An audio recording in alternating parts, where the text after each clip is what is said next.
Elements of Moral Science by Noah Porter, Part 2, Chapter 1, First Take on the Sensibilities.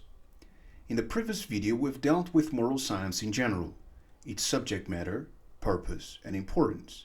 And now we're going to lean ourselves over the science itself, and we start with the general complexion of a human moral agent, that is, psychological metaethics. Porter starts by enumerating some general accounts of this complexion. What these accounts have in common is that the moral faculty is something separate from the others and does its own thing, like our material organs. The stomach does one thing, the liver does another, and so forth. However, Porter presents an alternative which will be further detailed in Chapter 8, that is, 7 videos from this one. He says, others deny that there is any special moral faculty or faculties, but hold that man's moral nature designates the whole of man's conscious psychical endowments when applied to a special subject matter and employed in special modes of activity. They contend that man's moral personality is an essential consequence of his complete and developed manhood, and that the two cannot be conceived as separable. This is the doctrine of this treatise. We've seen in the Archibald Alexander series, which is in Portuguese, this type of theory. Let's call it the multifunctioning theory of the moral faculty, though Alexander and Porter differ in specifics. The first of these specifics comes right away in the typology of human mental faculties. Alexander divided them into general classes, intellectual and active, very much in the likes of the common sensus tradition. Porter, though a common sensus too, divided them in 3 general classes: intellectual, sensible, and volitional. Porter starts his dissection in the sensibilities, though only to map out the domains of investigation over this class of faculties. He will analyze it even further in the next chapter, which will be our next video. So, how does Porter define the sensibility? The capacity in man for feelings and desires. The next question is, how can we differentiate the sensibility from the intellect? First, intellectual operations always include the apprehension of an object distinct from the agent himself and from other objects.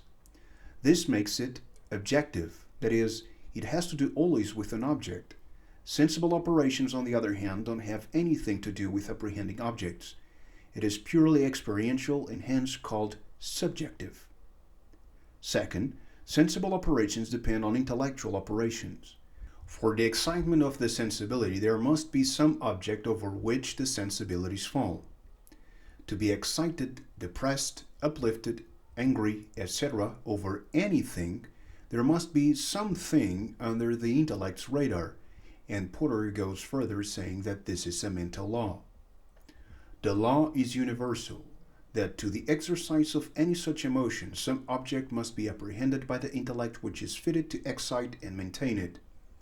The truth of this law is attested by the testimony of experience, that if we would cease to be interested in any object, we must withdraw our attention from it, and by the kindred rule that the strength or energy of our feelings, other things being equal, is proportioned to the intensity and exclusiveness of the occupation of the intellect with the exciting object. A conclusion we can draw from here, we've already seen also in Alexander, that we can in a way control our feelings by shifting our attention from or into objects. Porter, though, we'll see, gives much more power to the will, and hence more control over these attention shifts. We can also draw an explanation for the diversity of different feelings for different objects or for the same objects in different moments of a person's life. How a man feels with respect to an object of interest must depend upon what he finds in it or knows of it. Third, sensible operations are always registered as pleasurable or painful, not big or small, colored, straight or curved. Sometimes people can say that doing math or hearing a sermon is painful and displeasing, but this is explained by the dominance the object exerts over the person's mind over everything else. The object fills the person's attention and is accompanied by a negative feeling. Expectably, this feeling is understood to be concerned with the thing and not with the feeling itself. But it is the feeling that is unpleasant, not the thing. As was said before, People can have different feelings for different things and for the same things at different times. This implies that it is not the thing that is unpleasant, but the feeling itself. Porter then puts his scalpel over the sensibilities and cuts them in two: the emotion or feeling proper and desire. These two come always together and are only divisible in our minds by the exercise of analysis. It is like the purpleness of an object. We can separate mentally the purple from the grapes, but neither of them exist apart from each other. This is another mental law. Every emotion or feeling proper must bring with it a desire to obtain or prolong the feeling, or avoid or cease it. And are the objects the same for each of these operations? No. The object to which the emotions proper attach is the external thing, or the memory, or the imagination, or the intellect's apprehension. But the object to which the desire attaches is the feeling itself. So, in one operation of the feeling faculty over an object, we have the production of the pleasant or unpleasant emotion or feeling, and a drive to seek or avoid the same feeling. One conclusion we can draw from this account of the sensibilities is that we do not desire the objects by themselves, but by the profit or loss we expect from them. To deny that we desire an object for the pleasure or satisfaction which it gives would be to deny that it gives pleasure, which would be the same as to deny that we desire it at all. The language used for its own sake is invariably employed to convey the meaning that the object of itself indirectly gives pleasure or good. Porritt conceives an exception to this general law of object and sensibility, which are the instinctive impulses.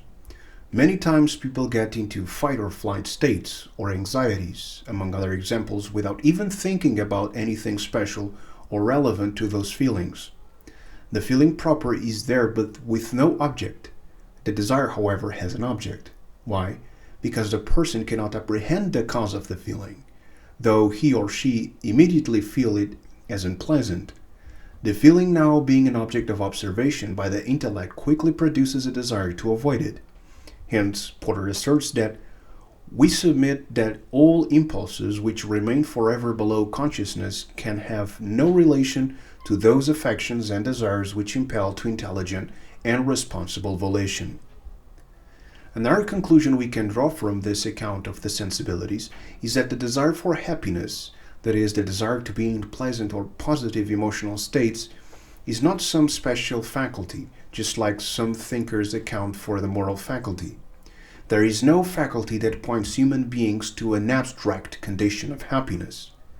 Desire always concerns itself with concrete positive emotions or feelings attached to a certain object under consideration, present or merely thought of. We can think of these positive emotions and abstract from them the pleasant property that they have, and make out of that property the criterion of inclusion or exclusion of a class of emotions. But this is something thought of, and in a very blurry fashion, by religious gurus, theologians, and moral philosophers. As was said before, people think about concrete stuff. That stuff elicits a feeling proper, and with it comes a desire to prolong or cease the feeling. A person can never catch himself or his neighbor thinking of happiness in the abstract and desiring it, nor as setting up this desire as an end at which to aim, or a standard by which to measure his own doings or achievements. We need now to get away from these considerations and analyze the sensibilities from another angle. Sensibilities can be divided in simple or original and complex or derived. A simple emotion is one such that it can be isolated and identified, for instance, the emotion of being angry or enthusiastic. A complex emotion is a combination of simple ones, and we can expect these emotions to come about when there's a complex of objects under consideration. Frustration is one of those emotions. For instance, a person can be frustrated with a TV series or video game because it has a mix of commendable and repulsive elements to it. A person might admire the game's graphics and storytelling, but absolutely hate the playing mechanics. Sensibilities can also be primary or native and secondary or artificial. The first are supposed to be inherent in the constitution of every human being and therefore to be essential to human nature. The second are the products of circumstances, those which are common and normal in the ordinary conditions of human existence, and those which are variable and depend on occasional excitements. Examples of the first kind is parental, filial, and conjugal affection, or the liking of achievement or social standing. Examples of the second are feelings concerning money, political parties, soccer teams, well-being therapies, gardening, martial arts, you name it. Another name, and maybe more descriptive than those Porter chose, is acquired sensibilities.